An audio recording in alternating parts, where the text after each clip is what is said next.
Tengo que darles las gracias por la gentileza que han tenido, la amabilidad de invitarme a estar esta mañana teniendo una exposición para ustedes. Para mí realmente es un privilegio y un placer estar aquí.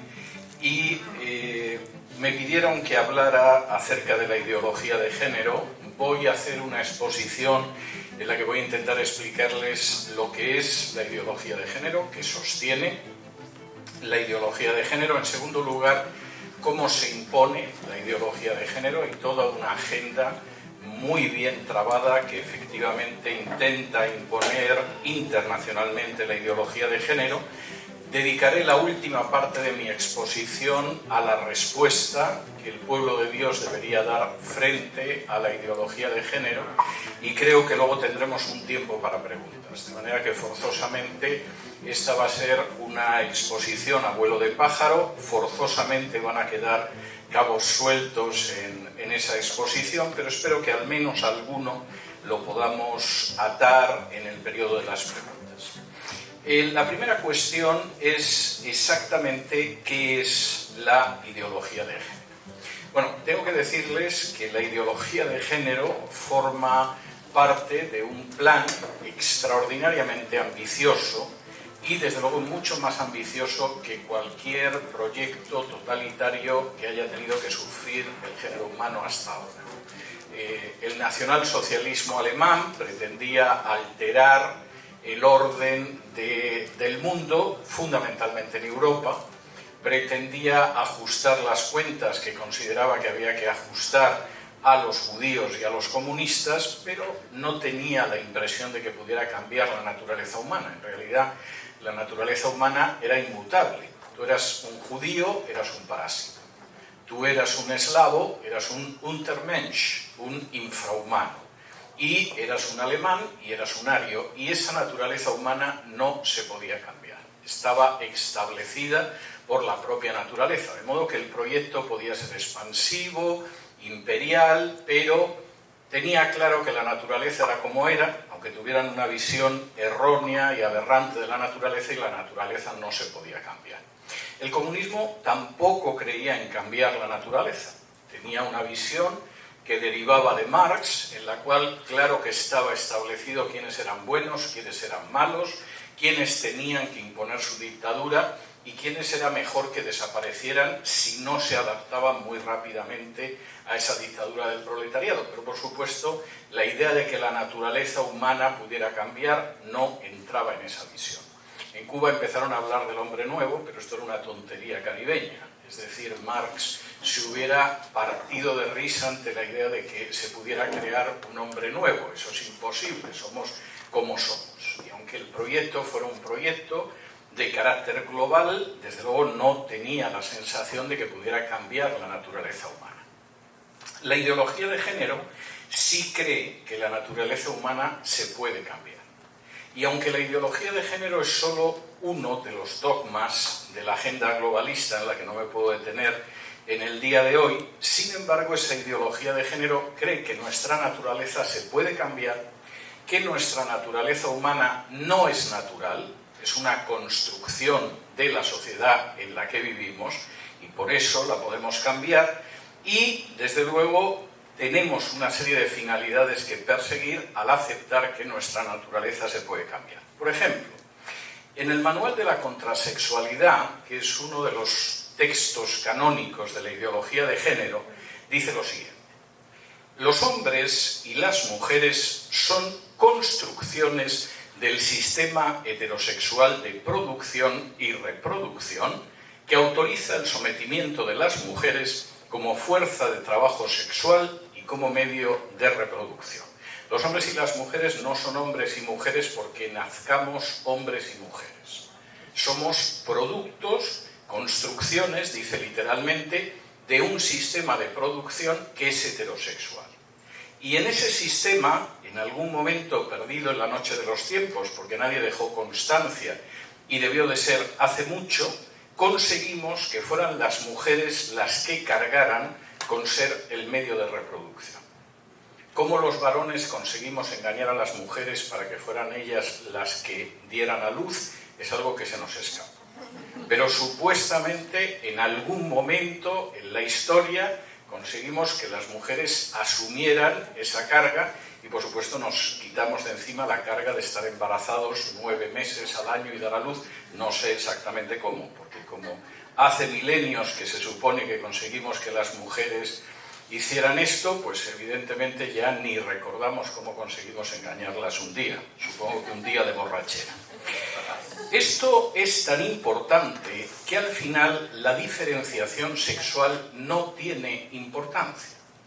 Usted nace con un cuerpo que externamente parece de hombre o de mujer, pero en realidad lo importante es la diferenciación de género.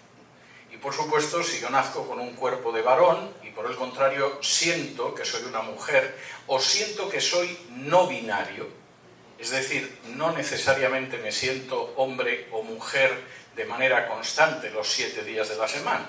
Puede que hay días me levanto por la mañana y digo qué femenina me siento, y hay días que me levanto por la mañana y digo hoy soy puro macho. Bien, si esa es la situación, esa determinación mía es la que determina lo que soy y no lo determina el sexo que tengo.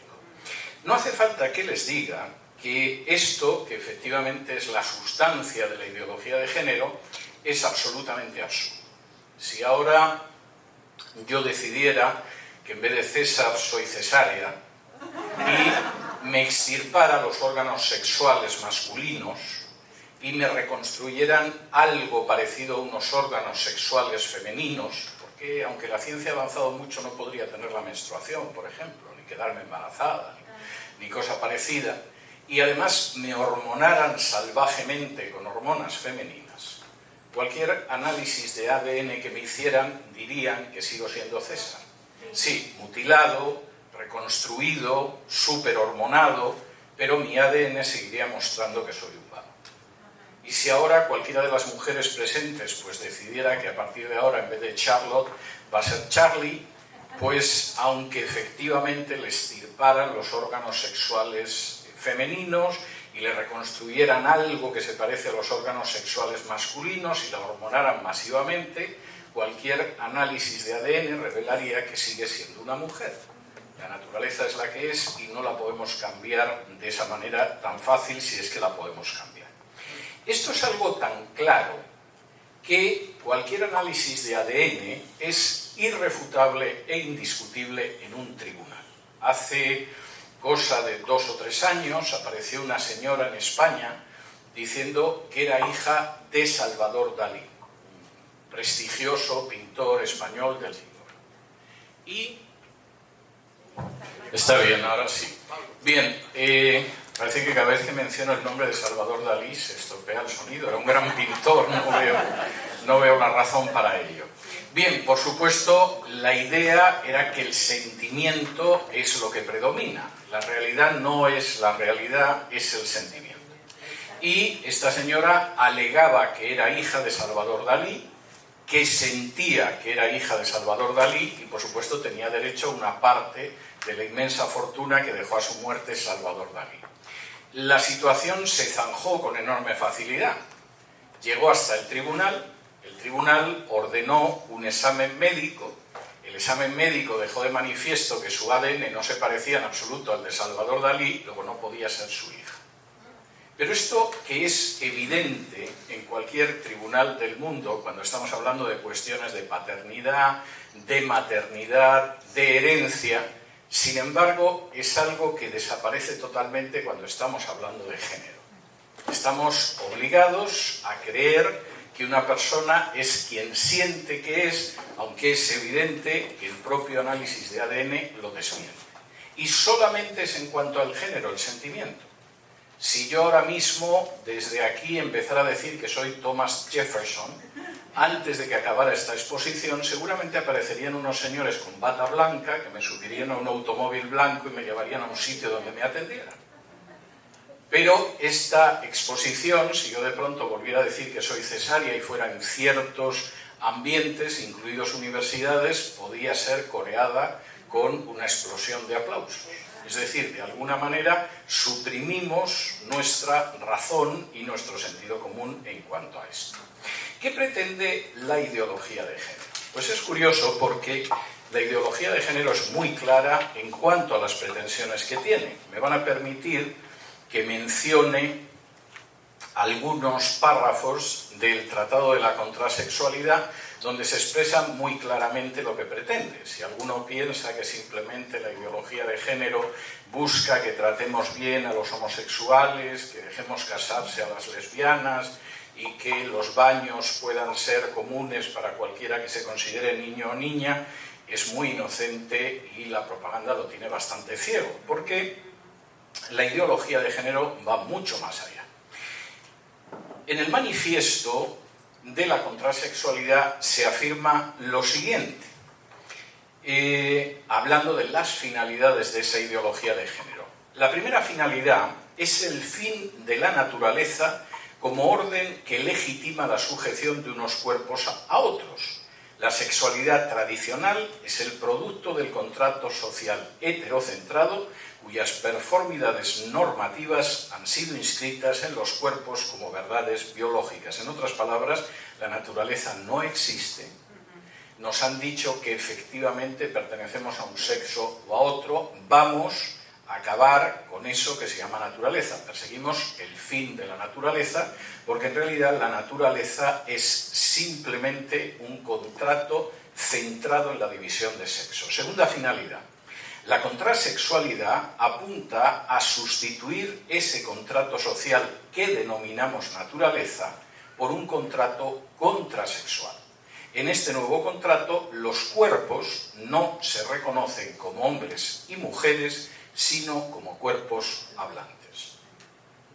Vamos a acabar con la naturaleza. La naturaleza no existe, esa es una creación que nos han dicho, pero que no existe, y por lo tanto dejamos de ser hombres y mujeres y nos convertimos en cuerpos hablantes. Ahora, esto es complicado porque no hace falta ser un médico ni un biólogo para distinguir entre un hombre y una mujer.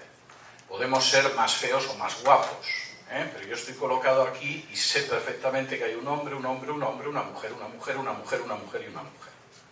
Ni siquiera necesito que estén desnudos para darme cuenta. Es algo evidente. Y pretender que esto arranca de un contrato social es ser muy imaginativo. ¿Y cómo negamos que efectivamente estos dos señores de aquí son dos hombres y esas 5 damas de ahí son 5 mujeres? ¿Cómo vamos a negar algo que resulta evidente de manera externa? Por supuesto, si estuviéramos desnudos, todavía tendríamos más argumentos para decir que es evidente. Bueno, pues la ideología de género pretende cosas verdaderamente curiosas, como insistir en que existe un espacio sexual común, que hace que en realidad no exista esa diferencia que nos empeñamos en ver entre un hombre y una mujer. ¿Y cuál es el espacio sexual común? Menos mal que están sentados. Dice así: el ano es el espacio erógeno a potenciar situado más allá de los límites anatómicos impuestos por la diferenciación sexual. Yo no soy un experto en anos, pero estoy dispuesto a reconocer que no debe de haber mucha diferencia entre el de un hombre y una mujer. Y posiblemente si solo se examina esa parte del cuerpo no sabes muy bien lo que tienes delante, aparte de un ano. Pero pretender que efectivamente no existen hombres y mujeres, que eso es una diferenciación sexual falsa, que la naturaleza no es la naturaleza, sino que es un pacto social y que la prueba está en el ano, verdaderamente es algo que desafía el sentido común. Y todo este tipo de locuras filosóficas que pretenden, bueno, pues también lo dicen. Primero, la sociedad contrasexual demanda que se borren las denominaciones masculina y femenina correspondientes a las categorías biológicas del carnet de identidad. Primero, en nuestros documentos de identidad, los IDs, como los llaman aquí, vamos a dejar de ser hombres o mujeres. De momento ya en muchos casos tienes hombre, mujer u otro. Para comprar ciertos billetes de avión tienes que decir lo que eres y de momento te dejan reconocer que eres hombre todavía o mujer, aunque puedes ser otro. Segundo, vamos a buscar nombres que escapen a las marcas de género. Y en este sentido vamos a intentar avanzar socialmente en nombres que no sean masculinos o femeninos. Eso es muy difícil en español, es relativamente fácil en inglés. De hecho, incluso hay nombres en inglés que sirven para hombres y para mujeres. De manera que esa es una tarea relativamente fácil. Tercero, esto es más importante. Tras la abolición del sistema, esta sociedad impone la abolición del contrato matrimonial, la abolición de los sistemas y transmisión y el legado de los privilegios patrimoniales y económicos adquiridos por los cuerpos hablantes, la universalización de las prácticas sexuales estimadas como abyectas, y vuelve a insistir en resexualizar el ano, y el hecho de que la relación sexual sea por un tiempo limitado y nunca suponga la totalidad de la vida del cuerpo hablante. Es decir, pretendemos que la sociedad adopte nuevos patrones de conducta. Primero, tiene que desaparecer el matrimonio. La idea de que exista el matrimonio es una idea inaceptable y, por lo tanto, vamos a hacer que desaparezca. Segundo, vamos a hacer que desaparezca la herencia. Esto puede sonar extraño, pero es bastante más fácil de lo que se piensa. Basta con subir el impuesto de sucesiones para acabar con la herencia, y cualquiera que haya leído el manifiesto comunista de Marx y Engels sabe que una de las medidas para avanzar hacia la sociedad socialista es subir impuestos. No me voy a detener aquí ahora, pero esto no crean que lo han inventado en los últimos años. Es algo que es fácil de seguir en textos del siglo XIX. Y, por supuesto, y esto es también bastante importante, aquellas prácticas que siempre se han considerado abyectas, inmorales, degradantes en relación con la sexualidad, las vamos a convertir en conductas universales. No solamente dejamos de considerarlas malas, vamos a intentar que se universalicen. Junto a esto, y fíjense porque de nuevo es muy interesante, buscamos que los métodos de contracepción y de interrupción del embarazo sean distribuidos por todas partes, siendo obligatorios para todo cuerpo hablante. El aborto lo vamos a legalizar de tal manera que acabe siendo obligatorio. No solo eso, denunciaremos, perseguiremos y castigaremos las políticas psiquiátricas, médicas y jurídicas que impidan los cambios de sexo. Si alguien pretende detener los cambios de sexo, que sepa que vamos a denunciarlos, perseguirlos y castigarlos. Y por si alguien tiene alguna duda a estas alturas, la sociedad contrasexual demanda la abolición de la familia nuclear. Vamos a acabar con la familia, algo que tiene mucho sentido dentro de la agenda globalista, pero que uno de los instrumentos especiales para acabar con la familia es precisamente la ideología de género. Ahora, cuando uno escucha esto, sobre todo si uno lo escucha de golpe, por la mañana, sin que lleven años lavándote el cerebro, y de pronto se encuentra con lo que son los objetivos, la definición de que la naturaleza no es naturaleza, etcétera, etcétera, lo que uno tiene es la idea de, bueno, pero semejante locura, ¿cómo piensan imponerla? Es decir, esto es absurdo. Pueden intentar venderte que el aborto es muy bueno, porque claro, llevamos oyéndolo ya 60 años. Pero algunas de estas cosas parecen absolutamente imposibles. ¿Cómo se impone la ideología de género? Y entramos en la segunda parte de la exposición. ¿Cómo se puede imponer algo que en principio es tan contrario a la razón y al sentido común? Bueno, pues en primer lugar lo imponemos a través de los medios de comunicación. El doctor Socarides, que era un psiquiatra norteamericano que murió hace muy poquitos años y que era uno de los grandes expertos en homosexualidad de todo el mundo, posiblemente de los 2 o 3 principales expertos en homosexualidad en Estados Unidos, contaba en uno de sus libros una anécdota que había tenido en su casa.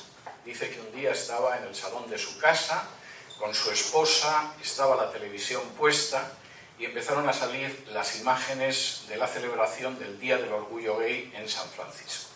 Que ya saben que son estas imágenes delicadas y elegantes de hombres desnudos haciendo movimientos obscenos, etcétera, etcétera.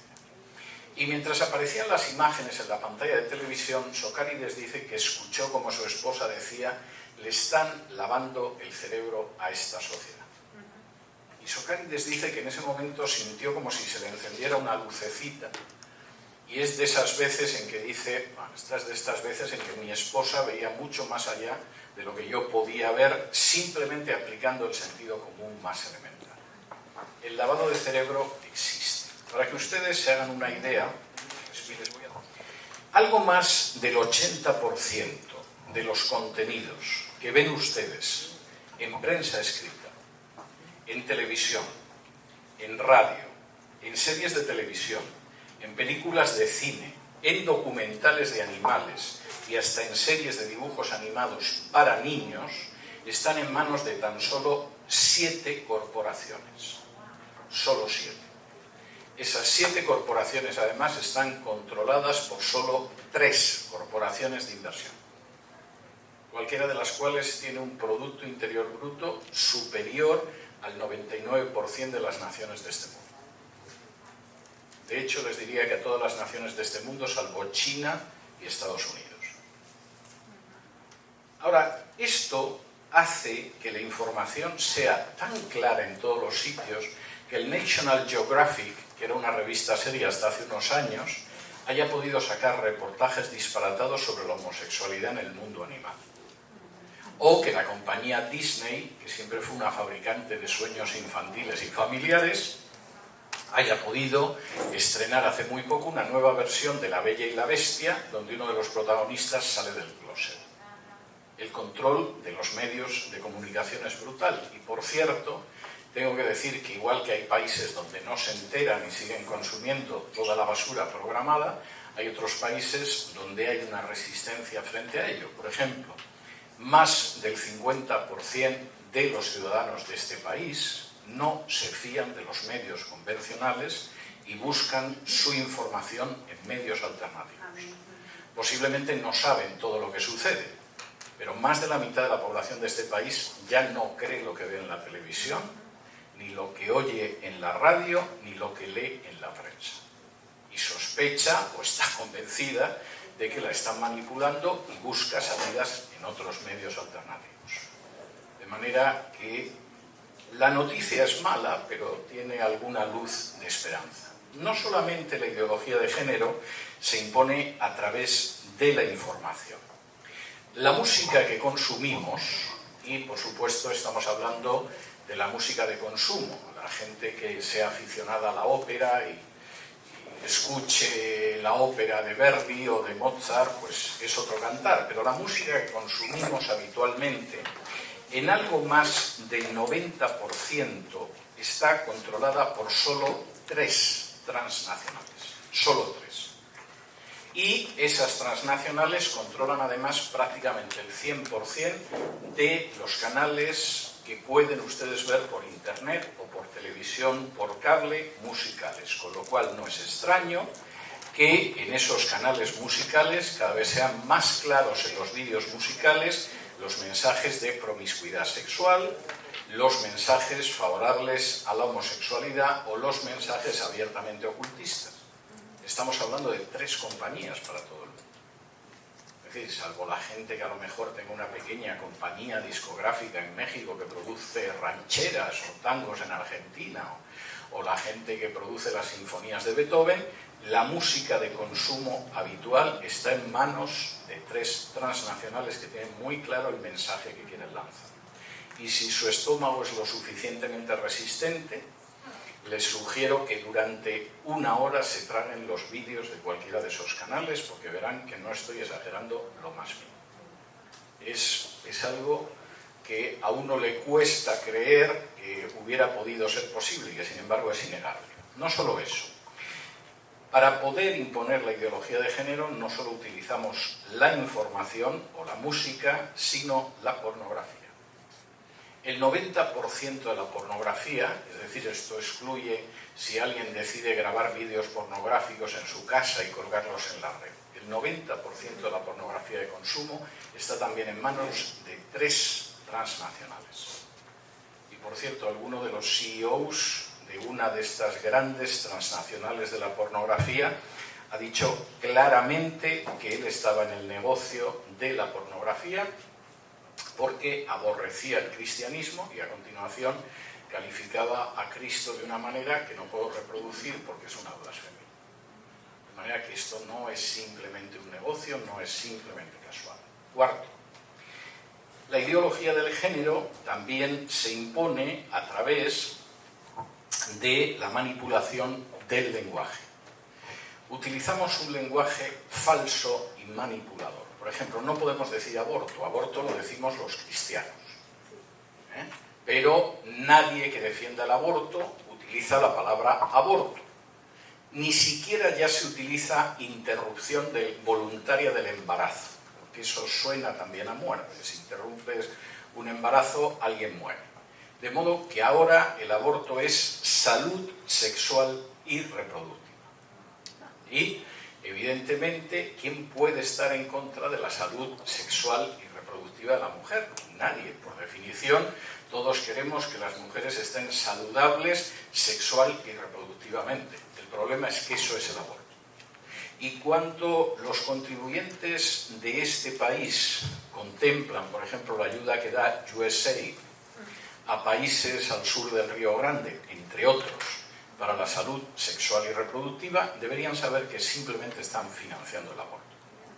Y que en muchos casos, además, esa ayuda que se entrega a países al sur del Río Grande está condicionada a que cambien sus legislaciones para aceptar el matrimonio homosexual o el aborto.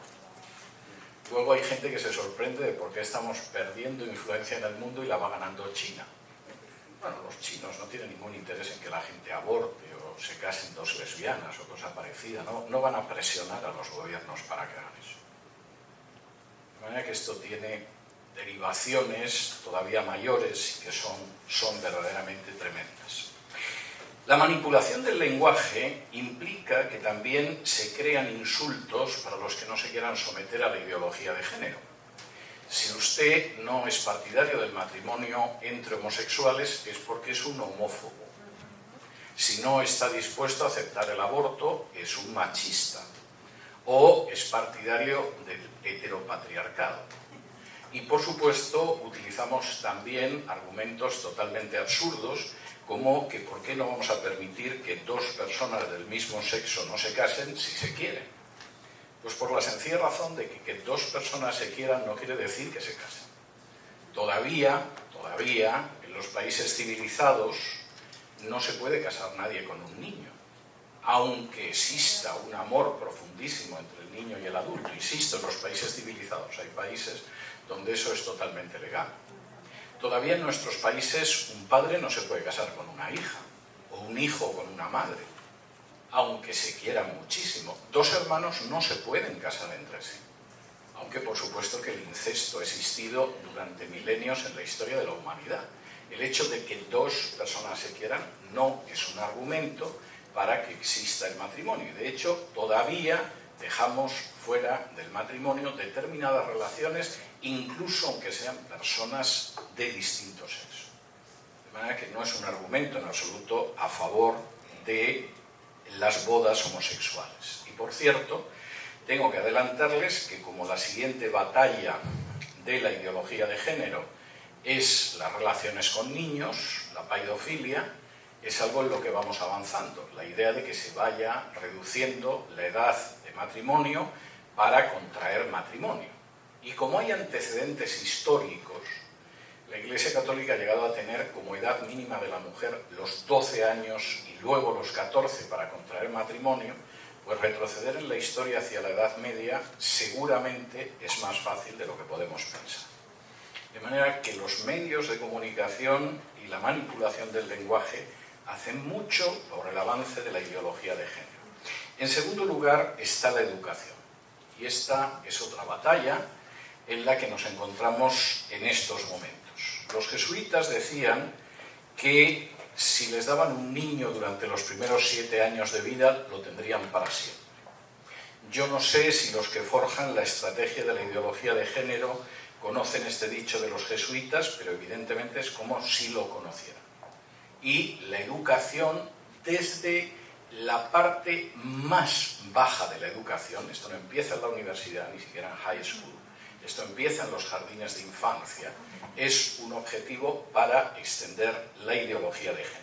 Les voy a dar algunos ejemplos. Por ejemplo, en el año 2006, en términos históricos, esta mañana a la hora del desayuno, en España se aprobó una asignatura para enseñar desde los 3 años, que se supone que con el nombre que tenía era positiva. El nombre de la asignatura es Educación para la Ciudadanía. ¿Y quién no querría que los niños reciban una educación para ser buenos ciudadanos? El problema era que la educación era ideología de género. Por ejemplo, los niños empezaban a tocarse genitalmente unos a otros desde el jardín de infancia, se les enseñaba las bondades de la homosexualidad y al menos una vez al año tenían una semana gay en la que generalmente una drag queen aparecía para contar cuentos a los niños. Esto, que en España es una realidad desde el año 2006, ya casi parece que a nadie le espanta, es algo que poco a poco también se está imponiendo en este país y en otros países al sur del Río Grande. Naturalmente, para ir en esta dirección tenemos que tener libros de texto. Y claro, la naturaleza nos pone muy difícil decir que la homosexualidad es una conducta normal y que es una conducta natural y que es una conducta extendida en la naturaleza. De hecho, la homosexualidad suele darse en casos de animales que están en situaciones de cautividad o de enorme tensión, no en el caso de animales que se encuentren libres. Y entonces, ¿qué decimos para justificar la homosexualidad en la naturaleza? En los libros de texto en España se utilizan 2 ejemplos animales para mostrarnos lo natural que puede ser la homosexualidad. El primer ejemplo es el caballito de mar. Esto es lógico porque todo el mundo sabe que un caballito de mar es parecidísimo a un ser humano. Yo a veces salgo de mi casa, me cruzo con un caballito de mar y le saludo porque pienso que es uno de mis vecinos. El caballito de mar, además, no es homosexual. Los huevos los pone la hembra, como es lógico, y los empolla el macho.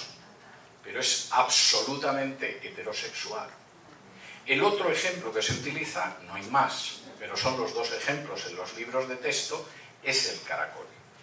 Yo comprendo que alguien que defienda la ideología de género escoja un animal que se arrastra, es baboso y tiene cuernos para simbolizarla, pero en cualquiera de los casos el caracol tampoco es homosexual. El caracol tiene los 2 géneros y puede utilizar un sexo o el otro, pero no es un animal homosexual. Si lo fuera no se podría reproducir. Esto está llevando a tal tipo de absurdos que, por ejemplo, en España ya hemos tenido campañas en las que se insiste en que hay niños con vagina y niñas con pene. Hace pocos años hubo una campaña que se veía un dibujo de 4 niños desnudos. Supongo que sabías que el niño era el que tenía el pelo corto y la niña la que tenía el pelo largo. Entonces aparecía un niño de pelo corto con vagina y otro con pene, y una niña de pelo largo con vagina y otra con pene. Entonces decía, hay niños que tienen pene y niñas que tienen vagina. Y hay niños que tienen vagina y niños que tienen pene. Es decir, lo que todos descubríamos tarde o temprano en el patio de la escuela, resulta que ahora no es así.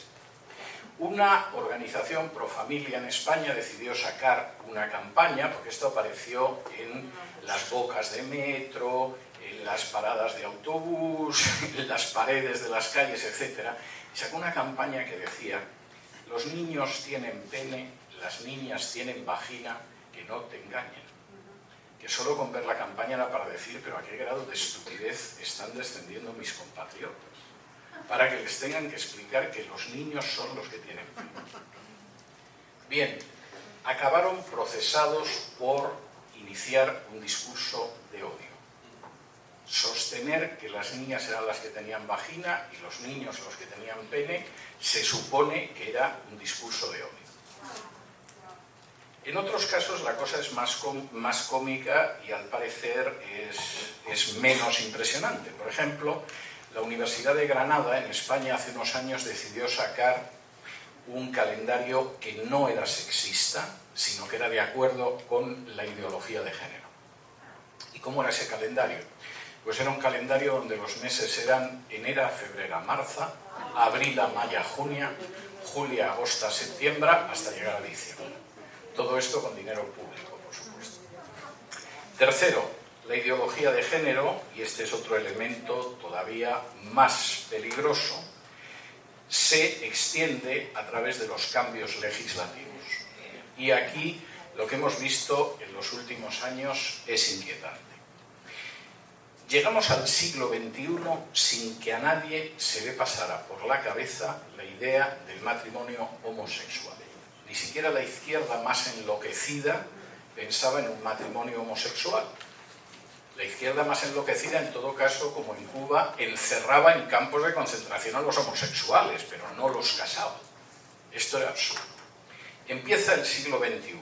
En la católica Bélgica se admite el matrimonio homosexual, pero a fin de cuentas Bélgica es un país pequeño, en crisis perpetua, por ahí perdido en el norte de Europa. Eso no cambió la situación. Pero en el año 2005 se produjo un cambio de situación muy importante.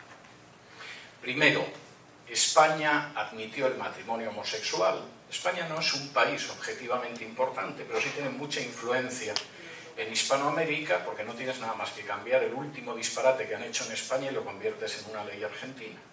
Es decir, no tienes que esforzarte. Yo he llegado a países de Hispanoamérica, he hablado con los legisladores y la legislación de género la copiaban directamente de España. O sea, no tenían que trabajar. La holgazanería de los legisladores hispanoamericanos se ve muy satisfecha con solo tener que copiar las maldades que hacen al otro lado del Atlántico. Y que se aprobara la ley de matrimonio homosexual en España abrió mucho camino. Pero ese mismo año, el estado de Massachusetts decidió que también podían casarse las parejas homosexuales. Era solo Massachusetts. Pero era la idea de que si hemos empezado en Massachusetts, nos vamos a acabar imponiendo en toda la Unión. En los años siguientes, sobre todo en la última década, el matrimonio homosexual fue avanzando. En el 2010 se convirtió en una institución en Argentina, en el 2013 en Uruguay, en el 2016 en Colombia y finalmente en Estados Unidos, por un solo voto de diferencia de un juez conservador. De modo que fíjense ustedes mucho de los jueces conservadores y se van a llevar sorpresa. Solo por la diferencia de un juez conservador, el matrimonio homosexual fue declarado legal en los Estados Unidos de América. Y, por supuesto, esto ha sido hace cosa de 3 o 4 años, ¿sí? Tendría que mirar la fecha, pero el juez se llamaba Kennedy, y hay apellidos verdaderamente terribles. Y, en principio, el matrimonio homosexual ahora es una batalla al sur del Río Grande, pero ha ido ganando posiciones y, desde luego, donde no consiguen avanzar una sola posición es en África y en Asia. Segundo, también cambiamos legalmente la alteración de la igualdad ante la ley. Creamos leyes contra la violencia de género. De nuevo, la manipulación del lenguaje. Suena bien una ley contra la violencia de género. El problema es que la violencia de género no existe.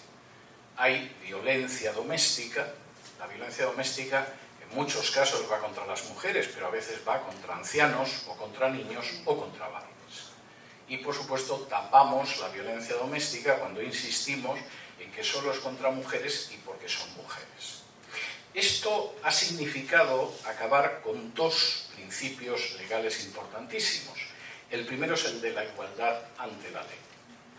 El mundo necesitó llegar a las revoluciones puritanas en la Inglaterra del siglo XVII y luego a la Revolución Americana de 1776 para alcanzar la igualdad ante la ley. Hasta entonces, la ley no te aplicaba igual según el grupo social al que pertenecieras. La ideología de género ha acabado con la igualdad ante la ley. Por ejemplo, en España, cualquier caso de violencia dentro de la pareja se castiga el doble si el que ha causado esa violencia es un hombre que si es una mujer. Y también ha desaparecido el principio de presunción de inocencia. El principio de presunción de inocencia insiste en el hecho de que una persona es inocente mientras no se demuestre lo contrario. Las leyes contra la violencia de género establecen, por el contrario, que uno es culpable si es varón, salvo que pueda demostrar su inocencia. Lo cual implica que a veces demuestras la inocencia, pero después de pasarte un año en prisión a la espera de juicio. Y, por supuesto, están también las leyes contra la discriminación de género en distintos países, como en la mayoría del territorio español, que implican que, por ejemplo, si usted es pastor y en un momento determinado decide no casar a una pareja de lesbianas, váyase ateniendo a las consecuencias porque pueden ser incluso la prisión.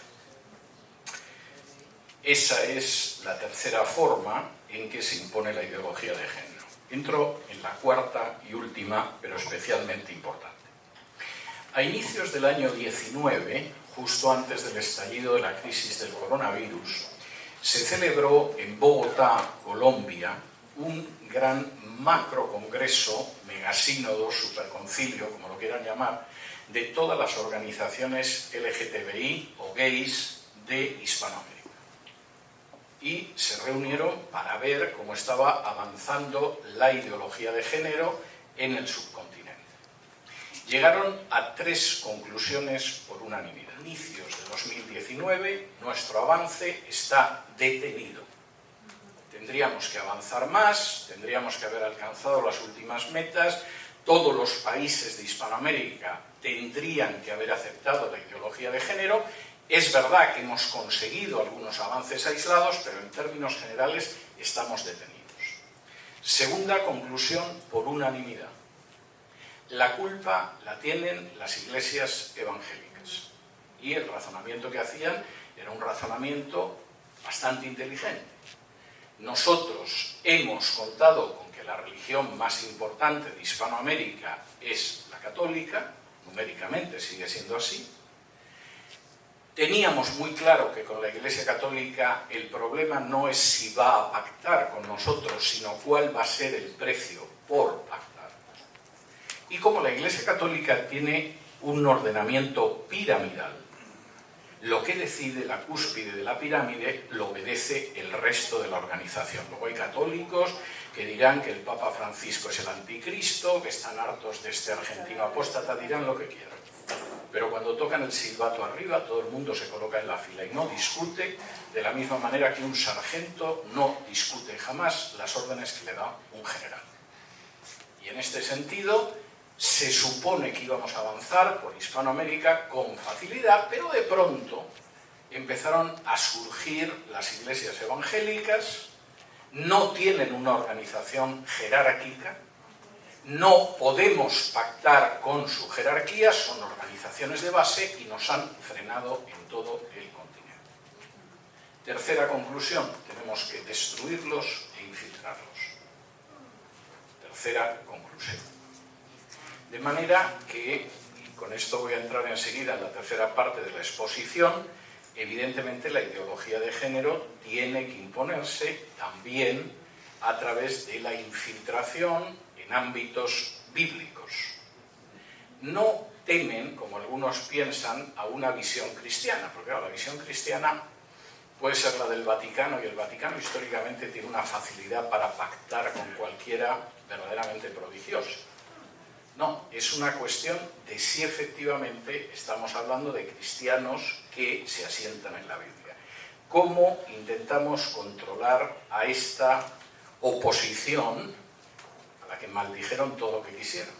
Ha habido episodios en los últimos años en organismos internacionales hispanoamericanos en los que había evangélicos por un lado y por otro lado agente del lobby gay verdaderamente cercanos a la violencia. Por ejemplo, yo recuerdo uno en que de pronto uno de los homosexuales se encaró con uno de los evangélicos y le dijo: vosotros sois la última generación, porque la próxima va a ser nuestra. vuestros hijos van a ser nuestros. De manera que nosotros podemos no enterarnos y no ser conscientes de lo que pasa, pero ellos sí lo son. Y tienen una estrategia muy clara. ¿Cómo implementan, cómo realizan, cómo llevan a cabo esa estrategia? Fundamentalmente de tres maneras. Primero, mediante la edición de Biblias inclusivas. Todavía no ha aparecido ninguna en español, pero supongo que va a aparecer en cualquier momento. A fin de cuentas, llevamos décadas asistiendo a ediciones desastrosas de la Biblia, de modo que la inclusiva debe estar al caer. Pero, si tienen la curiosidad de entrar en Amazon y escribir Inclusive Bible, van a ver que ya hay bastantes en inglés. ¿Qué diferencia una Biblia inclusiva de una Biblia normal? Pues por regla general es un poco lo que aparece en las Biblias católicas. Ustedes compran una Biblia católica, hay traducciones mejores, peores, etcétera, y van, por ejemplo, a Mateo 13, 54 a 55, donde se da el nombre de los hermanos de Jesús. Como esto choca con el dogma de la virginidad perpetua de María, en esa Biblia hay una nota donde le dice que los hermanos son de todo. Primos, parientes, compañeros del club de golf, cualquier cosa menos hermanos. ¿Qué pasa en las Biblias inclusivas? Lo mismo. Cada vez que vayan ustedes a un texto donde se hable de cómo Dios rechaza las prácticas homosexuales, el texto o se ha cambiado la traducción o aparece una nota diciendo que no habla de relaciones homosexuales. Algunas de las notas son tan ridículas como las de muchas Biblias católicas. Por ejemplo, cuando en Romanos 1 Pablo expresa cómo entre los pecados de la sociedad pagana está la homosexualidad, hay algún comentarista que en la nota dice que en realidad lo que Pablo está condenando no son las prácticas homosexuales, sino el tener relaciones homosexuales sin condón, lo cual es maravilloso, porque habría que ver en Roma donde encontrabas una tienda que vendieran condones en la época de Pablo. Pero, efectivamente, esto es lo que pueden ver. De manera que una de las formas en que hacemos eso es precisamente a través de Biblias inclusivas. La segunda forma es la creación de una teología gay, que recibe el nombre de Queer Theology. De nuevo, una manipulación del lenguaje. De nuevo, si van ustedes en Amazon y escriben Queer Theology en libros, les van a salir infinidad de libros. Se van a quedar sorprendidos de que hay comentarios gays, diccionarios gays, enciclopedias bíblicas gays, autores gays, y muchos de los autores además son profesores en facultades de teología, seminarios, escuelas bíblicas, etc. Por ejemplo, les voy a citar alguno, pero les podría citar mucho. Hugh William Montefiore escribió un libro donde la clave para entender la predicación de Jesús es que era homosexual. Cuando comprendes que Jesús era homosexual, entiendes toda la teología de Jesús. O, por ejemplo, Marcella Althaus-Ray, que escribió un libro que se llama The Queer God, sostiene que la Biblia está llena de hermosas historias de amor homosexual. Pero les adelanto que aquí ya sí que hay ejemplos en español. Por ejemplo, la editorial CLIE, que cuando yo me convertí hace 44 años era una editorial conservadora, pero que ha decidido desde hace ya bastantes años convertirse en un canal de la ideología de género y del modernismo teológico, publicó un libro que se titula El Evangelio Subversivo, cuyo autor es un tal Tom Hanks, un misionero que un día decidió salir del armario o salir del closet. ¿Qué cuenta El Evangelio Subversivo? Libro que pueden encontrar en Amazon. Es un comentario gay al Nuevo Testamento, de manera que se van a enterar ustedes de que cuando Jesús curó al criado del centurión, el criado del centurión en realidad era la pareja homosexual del centurión, y por lo tanto Jesús estaba bendiciendo las parejas homosexuales.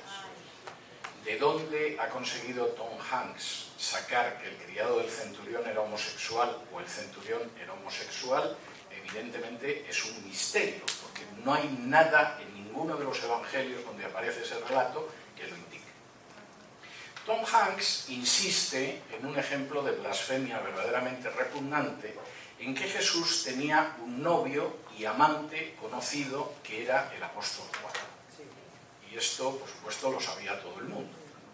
Señala que Pablo era homosexual, y por eso todo su equipo eran hombres. Hubiera bastado con que hubiera leído el último capítulo de la carta a los romanos para darse cuenta de que prácticamente la mitad de los colaboradores de Pablo eran mujeres, pero obviamente esto no encajaba con su argumento. E incluso cuando en Apocalipsis aparece el ángel con el arco iris, el señor Hanks nos ilustra diciendo que a fin de cuentas lo que sucede es que era un arco iris tan hermoso como el que vemos en los desfiles del Día del Orgullo Gay. En una editorial como CLIE, que por cierto también publicó un diccionario bíblico, gracias al cual nos enteramos de que efectivamente el centurión tenía un amante y Jesús bendijo su relación homosexual. Esto ha llegado hasta extremos increíbles. Por ejemplo, la nueva versión internacional, en inglés, tenía como directora de estilo, es decir, la persona que al final repasa todas las traducciones y las adapta, a una señora que era una lesbiana conocida, pero que en sus últimos años decidió ser transgénero. Entonces, cuando ves las fotos un poco más joven, notas que es una mujer muy hombruna. En las últimas fotos de su vida, pues es una mujer muy hombruna, pero que se ha cortado el pelo y que pretende que ya es un hombre. O el director del equipo de traducción del Antiguo Testamento era un conocidísimo homosexual al que le gustaban los jovencitos y que acabó consiguiendo que su denominación casara parejas homosexuales. Lo cual no deja de ser muy inquietante. Y podría extenderme más aquí, pero con esto quedamos por aquí. Hay una tercera manera de infiltración, que es la entrada en organismos eclesiales, denominacionales o interdenominacionales. La FEREDE, que agrupa más o menos al 70% de las iglesias evangélicas en España, tiene denominaciones que casan parejas homosexuales, como es la IE, la Iglesia Evangélica Española. Y todavía hay gente que se sorprende de que en España el número de creyentes evangélicos sea proporcionalmente inferior al de los creyentes evangélicos de la India. A mí no me sorprende. Ahora, ¿cómo nos enfrentamos con esto? Llegamos a la parte final. Hemos visto lo que es la ideología de género, hemos visto cómo esa ideología de género se impone, hemos visto cómo además entre los objetivos está enfrentarse con lo único que consideran una oposición real, que son los cristianos bíblicos, cómo nos enfrentamos con ello. En los próximos minutos, déjenme que les dé unos aspectos que tenemos que tener en cuenta para enfrentarnos con esto. Primero, tenemos que identificar las mentiras. Si ustedes recuerdan el pasaje de Génesis, en Génesis 3, en que se relata la caída de los dos primeros seres humanos, de la primera pareja humana, el factor de la mentira fue determinante. De hecho, Satanás tiene que librar dos asaltos con Eva para finalmente llevarla donde la quiere llevar. Cuando llega la primera mentira y dice, es cierto que no podéis comer de ningún árbol, y Eva le dice, no, que va, todo lo contrario, si podemos comer de todos menos de ese. Ese primer asalto de Satanás queda parado. Cuando el segundo asalto es otra mentira, no, morir no vais a morir, no, todo lo contrario. Vais a conocer el bien y el mal y seréis como Dios. Y Eva no desactiva esa mentira. Lo que viene es el desastre y la desgracia para el género humano. Lo primero que tienen que identificar son las mentiras. Y nos movemos en un mundo que es un océano de manipulación del lenguaje.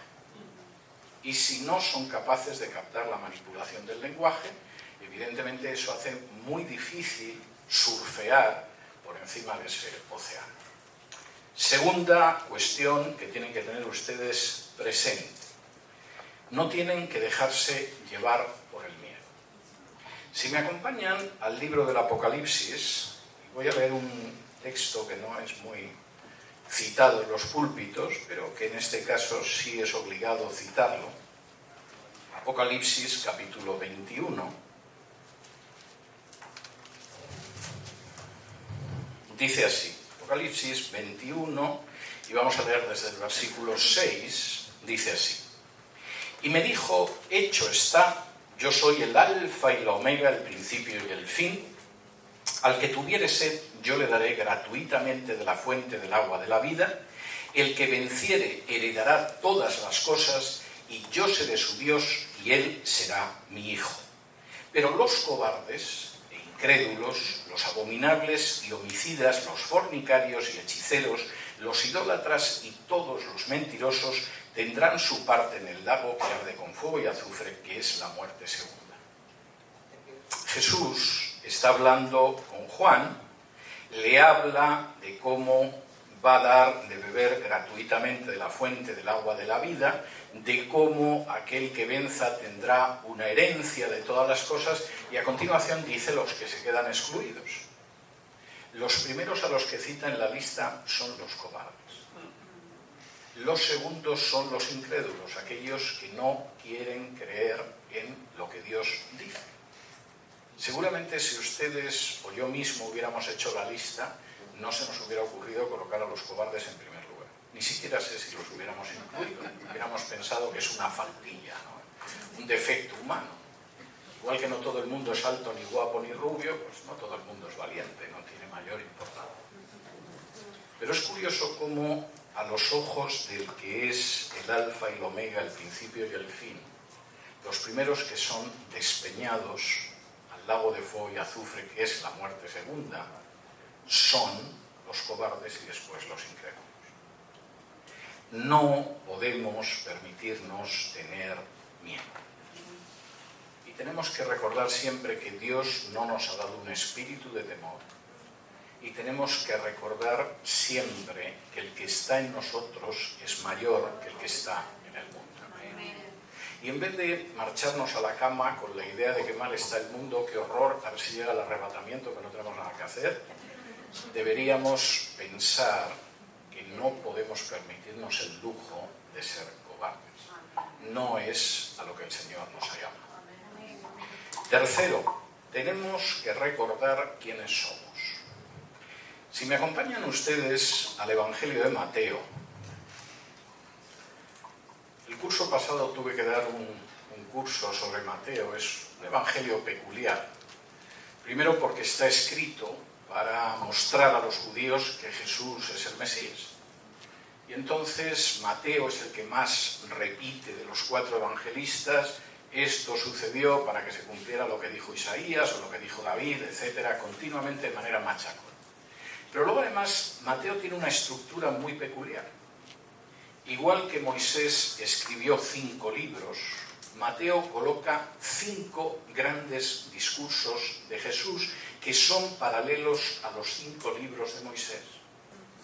Igual que Moisés empieza escribiendo el Génesis, que es el origen del mundo, del pueblo de Israel, de la salvación, etc., Mateo empieza en su primer discurso mostrando lo que debe ser el origen de los discípulos, que es el Sermón del Monte. El Sermón del Monte no es el doctorado de discípulo ya cuando llevas muchos años después de tu conversión. Es el inicio de la enseñanza de los discípulos de Jesús.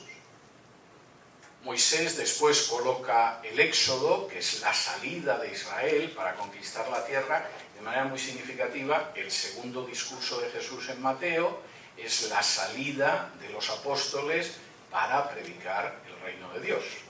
Voy a parar aquí lo que estoy contando de Mateo, porque si no me conozco y no voy a seguir con la exposición en la que estoy. Pero Mateo tiene una estructura muy especial. Y cuando llega a ese primer discurso de Jesús, que es el Sermón del Monte, Mateo del 5 al 7, primero Jesús empieza diciéndoles a sus discípulos algo llamativo. Y es que son bienaventurados, felices, dichosos. Y uno diría, ¿por qué? Siempre tienen la cuenta corriente repleta, cambian de automóvil cada año. Fíjense ustedes que la cosa es curiosa. Son felices, dichosos, bienaventurados porque lloran, porque tienen hambre y sed de justicia, porque hablan mal de ellos, porque los calumnian sin causa, porque sufren persecución. Pero bueno, ¿qué tipo de bienaventuranza, de dicha y de felicidad es esta? Y Jesús lo explica. Vosotros lloráis, pero sois los únicos que vais a recibir consolación. Vosotros tenéis hambre y sed de justicia, pero es que de verdad que vosotros vais a ser saciados. A diferencia de todos los que han pasado a lo largo de milenios por la historia, y ninguno se sació, todo lo contrario. Y es verdad que de vosotros dicen calumnias y os persiguen, pero acordaos que eso fue lo que pasó con los profetas y vuestra recompensa será grande en el reino de los cielos. Y después de que Jesús ha colocado delante de los discípulos ese panorama, que seguramente muchos de los discípulos no entenderían, de pronto les dice lo que son. ¿Y qué son sus discípulos? No son una denominación, no son un nombre, no son tampoco la gente que está sujeta a determinada confesión de fe. No tengo nada en contra de las confesiones de fe, sobre todo si son bíblicas. Son algo muy especial. Primero, de lo que son. Versículo 13 del capítulo 5 de Mateo. Vosotros sois la sal de la tierra. Pero si la sal se desvaneciera, ¿con qué será salada? No sirve más para nada, sino para ser echada fuera y hollada por los hombres. Lo primero que sois es la sal de la tierra, no una sal más dentro del supermercado espiritual de sales, donde hay una sal budista, una sal sufí, una sal gnóstica y además una sal cristiana. No, la sal de la tierra sois vosotros. La sal, en la época de Jesús, pero incluso siglos después, no era tanto un elemento para condimentar la comida como para conservarla. Cuando hace más de 5 siglos los españoles llegaron a las costas de este continente, no voy a entrar en si eso fue positivo o fue una desgracia, pero el caso es que llegaron, pudieron hacerlo porque la sal permitía que la carne y el pescado que llevaban a bordo no se pudriera. Y eso les permitió atravesar el Atlántico y llegar a las costas de este continente. Y Jesús está diciendo, el mundo en el que vivís es un mundo en el que si no actuáis como sal, se va a pudrir, se va a corromper, va a apestar. Y la única sal que evita que ese mundo se corrompa sois vosotros. Ahora, hay una gran tentación, y es quedarse dentro del salero y no salir. Porque aquí estamos muy bien. Es decir, no es gente que chille, no es maleducada. Si nos ponemos a cantar, suena medio bien. El pastor que predicó antes dijo cosas interesantes. En fin, la gente es amable, no te van a robar el auto. Vamos a quedarnos dentro del salero, vamos a quedarnos dentro de las 4 paredes de la iglesia. Y además, no nos metamos en problemas fuera de lo que pasa aquí, que eso es muy complicado. Que piensen que somos gente tolerante, progresista y liberal e iluminada. Y Jesús dice, no seáis tontos. La sal tiene que salar. Y si en algún momento pensáis que por quedaros dentro del salero y por no salar, además el mundo os va a mirar bien, sois estúpidos. Porque el mundo lo que va a pensar es que sois unos hipócritas y unos cobardes. Decís que defendéis determinados principios morales, pero a la hora de la verdad no los defendéis. Lo que quiere decir que seguramente no os los creéis tanto y además sois cobardes y por lo tanto os vamos a pisotear.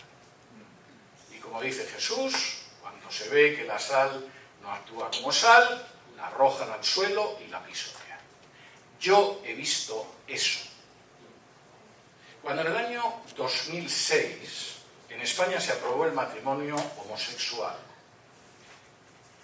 los evangélicos, con cierta repercusión social, que elevamos la voz contra ellos, no llegábamos a la media docena. La mayoría decidieron que no nos metamos en historias, quedémonos dentro del salero, nos lo pasamos muy bien sin salir de las 4 paredes de la iglesia, etcétera, etcétera. Los que decidimos enfrentarnos con ello, tuvimos dificultades muy serias en las que no voy a entrar ahora, pero el resto pensó que habían hecho la buena elección. Incluso el día que el Congreso votó la ley de matrimonio homosexual y se sabía que iba a salir, el gobierno se llevó a 2 pastores evangélicos al Congreso para que aplaudieran que la ley de matrimonio homosexual salía adelante. Y uno de ellos, desde la tribuna del Congreso, dijo muy orgulloso: estoy aquí para que sepan ustedes que no todos los evangélicos somos como César Vidal. Eso es bueno. O sea, si todos los evangélicos en España fueran como yo, seguramente sería una gran desgracia, pero concretamente en ese tema no. Y pensaron que habían llegado a la paz. Pero al cabo de muy pocos años, la ideología de género siguió avanzando. Ya no era solo el matrimonio homosexual o la adopción de niños por parejas homosexuales. Lo que vino fue las leyes contra la discriminación por razón de género. Y de pronto los pastores aprendieron que si un día predicaban sobre Romanos 1:2 en la iglesia y decían que la homosexualidad era un pecado y había alguien que lo denunciaba, era un delito de odio y podían cerrarle la iglesia e ir a la cárcel. Hay varios pastores ahora mismo en Europa que tienen juicios penales pendientes por haber predicado sobre Romanos 1:2. O se enteraron de que si de pronto llegaba el director del coro y le decía: pastor, a partir del domingo voy a venir con Antonio, que es mi novio, a las reuniones de la iglesia, y esperamos que dentro de unos meses, cuando el Señor confirme nuestra relación, nos case, y el pastor decía que no los casaba, se podía encontrar en un tremendo problema legal. Me pasé buena parte de la crisis del coronavirus asesorando a iglesias en España sobre cómo cambiar su constitución de tal manera que el pastor no vaya a la cárcel si no quiere casar a una pareja de homosexuales. Es que cuando la sal no sala, para la sociedad es un desastre, pero para la sal también. La arrojan al suelo y la pisotean. ¿Cómo define Jesús a sus discípulos después de como la sal? Mateo 5 y versículos del 14 al 16. Vosotros sois la luz del mundo. Una ciudad asentada sobre un monte no se puede esconder, ni se enciende una luz y se pone debajo de un almud, sino sobre el candelero y alumbra a todos los que están en casa. Así, alumbre vuestra luz delante de los hombres para que vean vuestras buenas obras y glorifiquen a vuestro Padre que está en los cielos. No solo sois la sal de la tierra, sois la luz del mundo. Y no sois una luz más, sois la luz del mundo. Si esta sociedad no recibe la luz de los discípulos y de los seguidores de Jesús, pobre sociedad. Va a ciegas, va a oscuras, tropezará en cualquier rincón del camino y se romperá la crisma, Dios sabe en qué crisis nacional. Vosotros sois la luz y tenéis que hacer brillar esa luz porque no hay otra luz. Y lo que a veces se presenta como luz es simplemente un instrumento para hacer más espesas las tinieblas en las que se mueve la sociedad en la que vivís. De manera que tenemos que recordar que somos sal y luz y vivir como sal y luz en la sociedad en la que estamos. Cuarto, y esto es enormemente importante, tenemos que saber que Dios es soberano. Uno de los grandes problemas con los que muchas veces se enfrentan los creyentes, sobre todo cuando deciden tener un peso en la sociedad, es que de pronto creen que son los hombres los que empujan la historia. Y a veces creen que es un hombre concreto el que empuja la historia. Y a veces colocan todas sus esperanzas en ese hombre concreto. Y a veces ese hombre pierde las elecciones. Y entonces de pronto los cristianos se quedan en el mundo como si se hubiera apagado la luz del sol y no supieran qué hacer al día siguiente. La historia no está en manos de los hombres. Intervenimos en la historia, nos movemos en la historia, pero las riendas de la historia están en manos de Dios. Y tenemos que ser conscientes de que suceda lo que suceda, es Dios el que es soberano en la historia. Si me acompañan ustedes a Daniel, capítulo 2, aparece un episodio maravilloso en este sentido. Seguramente todos ustedes alguna vez en su vida han tenido la experiencia de que te despiertas por la mañana, tienes un cuerpo malísimo por algo que has soñado, pero no te acuerdas de lo que has soñado. Ha sido una pesadilla espantosa, tienes un malestar que todavía respiras mal y dices: ¿qué diablos habré soñado? Porque me encuentro fatal, pero no me acuerdo de qué era la pesadilla. Un día, el hombre más importante de su época, Nabucodonosor II, se despertó así. Había tenido una pesadilla, tenía un malestar enorme quería saber qué había soñado y además qué significaba el sueño. De manera que, como tenía una corte llena de caldeos, adivinos, astrólogos, etcétera, los convocó a todos, les dijo: he tenido un sueño y necesito que me interpretéis el sueño. Y los adivinos, astrólogos, etcétera, etcétera, se pusieron muy contentos, porque seguramente iban a justificar el salario que les pagaba el rey. Majestad, contadnos el sueño, que os lo interpretaremos. Y Nabucodonosor dice: no me acuerdo de cómo era el sueño. Tenéis que decirme cuál fue el sueño y revelarme. Y los otros le dicen: Majestad, si no nos dais el contenido del sueño, no podemos revelarlo. Y Nabucodonosor les responde: pues peor para vosotros, porque si no lo hacéis, os voy a ejecutar a todos. Y de pronto aquella gente debió de pensar que no era tan bueno estar cerca del presidente, porque a veces suceden estas cosas. Y después de pensar cómo iban a conseguir salvar el cuello, uno dijo: pero hay un chico que se llama Daniel, un exiliado que lo han traído de ahí, del reino de Judá, que parece que tiene una relación muy estrecha con Dios, a lo mejor nos saca del apuro, llamad a Daniel. Y llamaron a Daniel. Y en un momento determinado, pues Daniel se puso en oración, Dios le reveló el sueño. No les voy a contar el sueño de Nabucodonosor y todo lo demás, lo leen en la Biblia si quieren, pero Daniel dice algo tremendo cuando efectivamente conoce la solución de todo. Fíjense lo que dice en Daniel capítulo 10, advertía al rey de Judá diciendo: el Señor va a traer a Siria para que os depile como si os pasara una navaja por encima. Asiria es la navaja alquilada de Dios para castigaros. Y llegará un momento en que Dios castigará a Siria también, pero esto os va a venir. Dios es el que pone y quita reyes. Y lejos de tener nuestra esperanza depositada totalmente en seres humanos, no digo ya si además son seres humanos y no creyentes, deberíamos de recordar que Dios es el que gobierna y guía la historia, que Él pone y quita reyes, que Él es el que cambia y muda los tiempos y las sazones. Y por eso nuestra misión es ser sal y luz, no estar locos a ver a qué senador votamos. No está mal que reflexiones si vas a votar o no vas a votar y a quién vas a votar. Pero realmente nuestra reflexión es recordar que Dios es soberano. Finalmente, y esto significa que estoy acabando y supongo que será un alivio, tenemos que considerar que nuestra carrera es larga y que precisamente porque es larga tenemos que ser fieles.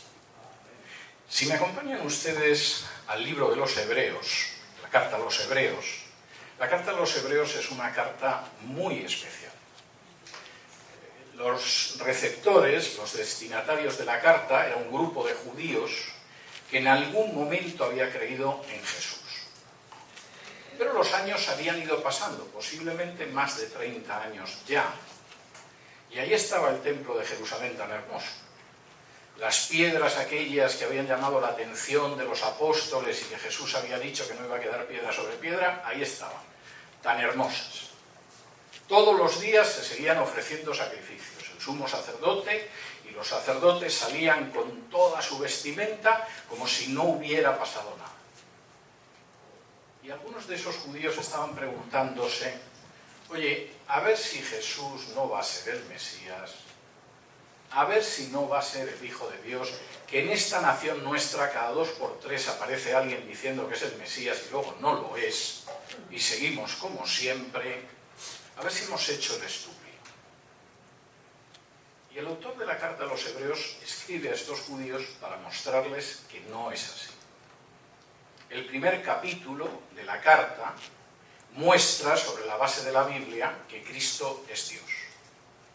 El segundo capítulo de la carta muestra sobre la base de la Biblia que es un hombre, pero no un hombre como todos los seres humanos, sino un hombre perfecto que nunca pecó. Y a partir de ahí, a partir del capítulo 3, El autor de la carta a los Hebreos va mostrando que el sacrificio de Jesús ofrecido una sola vez y para siempre es el único que limpia de los pecados, es el único completo, y por eso Jesús se pudo sentar a la diestra del Padre, porque había consumado la obra. Y puesto que ese es el único sacrificio completo, absoluto, que perdona y limpia los pecados, lo que se sigue haciendo en el templo, le quedan 2 noticiarios para acabarse. Eso todavía lo veis. El día menos pensado vais a ver que desaparece, porque ya no tiene sentido. Después de que Jesús, como sumo sacerdote perfecto, se ofreció como sacrificio ante el Padre. Y cuando llega ahí, después de una exposición magnífica de pasajes del Antiguo Testamento, en el capítulo 11, el autor de la carta a los Hebreos empieza a hablar de la fe. Y empieza contando las historias de fe que nos gustan a todos. El ejército del faraón venía detrás del pueblo de Israel, parecía que los tenía arrinconados en el Yam Suf, en el mar de las cañas, en el mar Rojo, pero en ese momento se abrió el mar y el pueblo de Israel pasó por la fe y luego volvió a caer el agua y destrozó el ejército del faraón.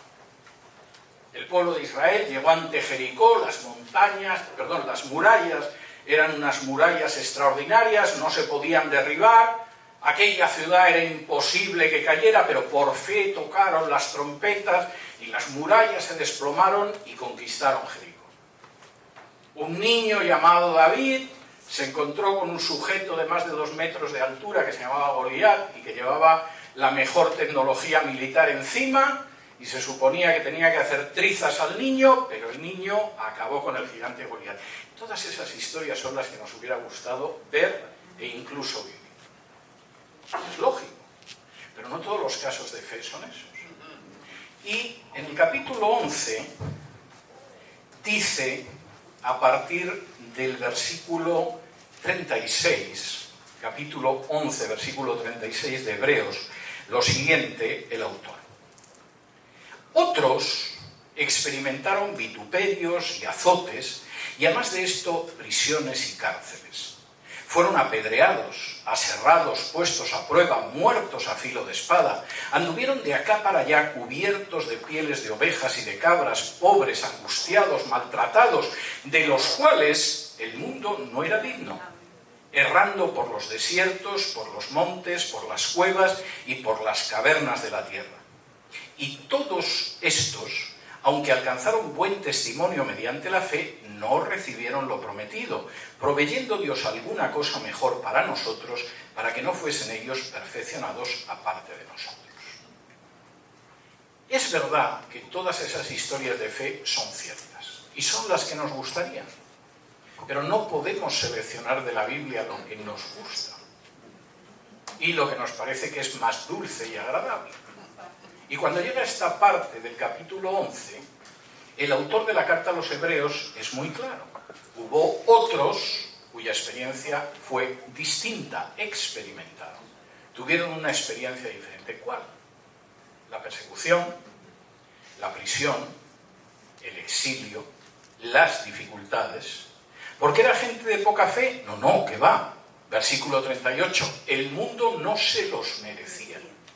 Esa gente vivió en generaciones que no se merecía a esa gente, y muy posiblemente fueron a por ellos porque no se los merecían. Esa gente era un claro testimonio de pecado para una sociedad. Y por lo tanto la sociedad no podía con ellos. Pero, como dice también muy claramente el autor de la carta a los Hebreos, esta gente, versículo 39, alcanzó buen testimonio mediante la fe. Eran hombres y mujeres de fe. La sociedad en la que vivían no se los merecía en absoluto, no eran dignos de ellos, pero fueron fieles y alcanzaron ese buen testimonio por la fe. De aquí que se desprende para nosotros. Capítulo 12.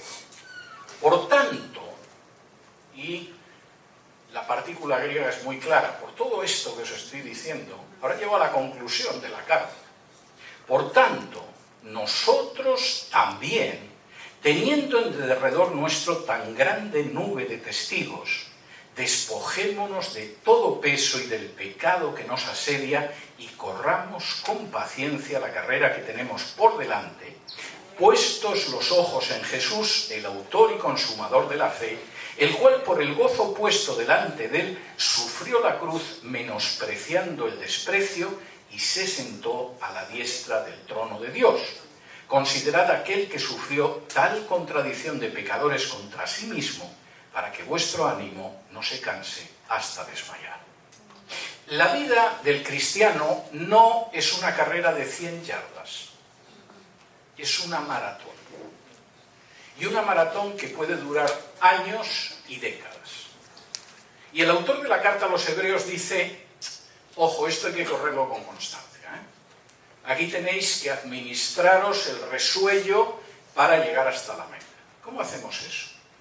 Primero, quitaos de encima cualquier carga de pecado que lleváis, porque eso hace que se pueda correr muy mal, si es que se puede correr. Pero segundo, tenéis que seguir el ejemplo de Jesús y clavar los ojos en Jesús. ¿Por qué? Porque Jesús también corrió esa carrera. Y Jesús sabía que en esa carrera había una cruz, pero no dejó de correr. Porque sabía que después de la cruz estaba la tumba vacía y después el sentarse a la diestra del Padre.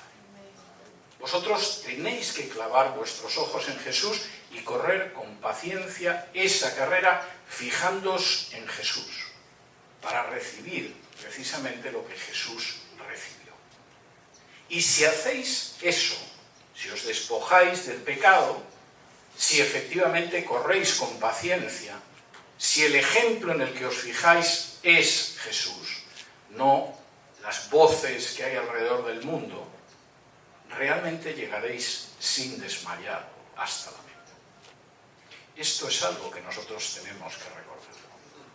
Nosotros tenemos que identificar la mentira. Nosotros tenemos que ser valientes y no dejarnos llevar por el miedo. Tenemos que recordar que somos la sal de la tierra y la luz del mundo. Tenemos que recordar a cada instante que quien tiene las riendas de la historia es el Señor y no los hombres. Y tenemos que saber que esta es una carrera larga, que no se soluciona en las elecciones de midterm o de una manera rápida, sino que exige que nuestra vida esté con los ojos clavados en Jesús para llegar hasta el final. Permítanme que les cuente una historia para concluir esta exposición. En la segunda mitad del siglo XVIII, un muchachito que vivía en Inglaterra y se llamaba Will, escuchó un día predicar a un predicador evangélico, metodista, y se convirtió al Señor. Y originalmente los amigos pensaron que era una tontería pasajera de esa que casi todos hemos tenido cuando somos adolescentes. Somos adolescentes y de pronto se nos ocurre formar un conjunto de rock.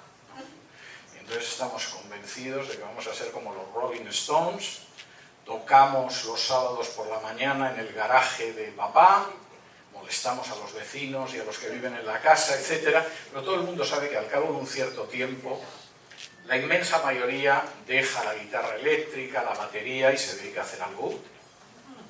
O tienes otro tipo de sueños, esa es la realidad. De modo que los amigos de Will dijeron, este le da ahora por ser cristiano y ya se le pasará, una tontería como otra cualquiera.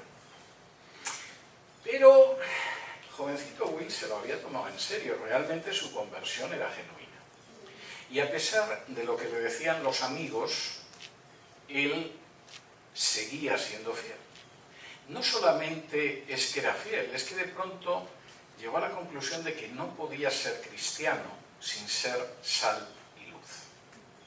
Y una de las cosas, solo una de ellas, que le llamó la atención en la sociedad en la que vivía, era que había esclavos. Había gente que llegaba a Inglaterra procedente de las Antillas, las Indias Occidentales, como las llamaban, y llevaba a sus esclavos con él. Podías ver cómo iban con los paquetes, etc. Y Will, en un momento determinado, decidió presentarse al Parlamento para intentar la abolición de la esclavitud. De manera prodigiosa lo eligieron. Supongo que porque era joven, parecía un chico honrado, no estaba corrompido por la política. Lo eligieron. Pero cuando en el Parlamento planteó la posibilidad de abolir la esclavitud, aquello fue un océano de voces en contra. Había gente que le decía: usted no sabe respetar el sagrado derecho de propiedad. ¿A santo de qué quiere usted que los esclavos se conviertan en hombres libres? Y lo que ha costado mantener al esclavo, comprarlo, etcétera, ¿qué pasa? ¿Esa propiedad va a privar usted de ella a los dueños de esclavos? Y si les priva de esa propiedad, ¿qué otra cosa les piensa quitar en el futuro? Había otra gente que decía: tienes razón, Will, esto es inmoral. Vender y comprar a un ser humano como si fuera un caballo o una vaca es inmoral. Pero la sociedad no está madura. Espérate a que cambien los tiempos y entonces planteas el final de la esclavitud. Y había otros que se lo tomaban peor y decían: usted directamente es un traidor a la patria. Estamos en guerra.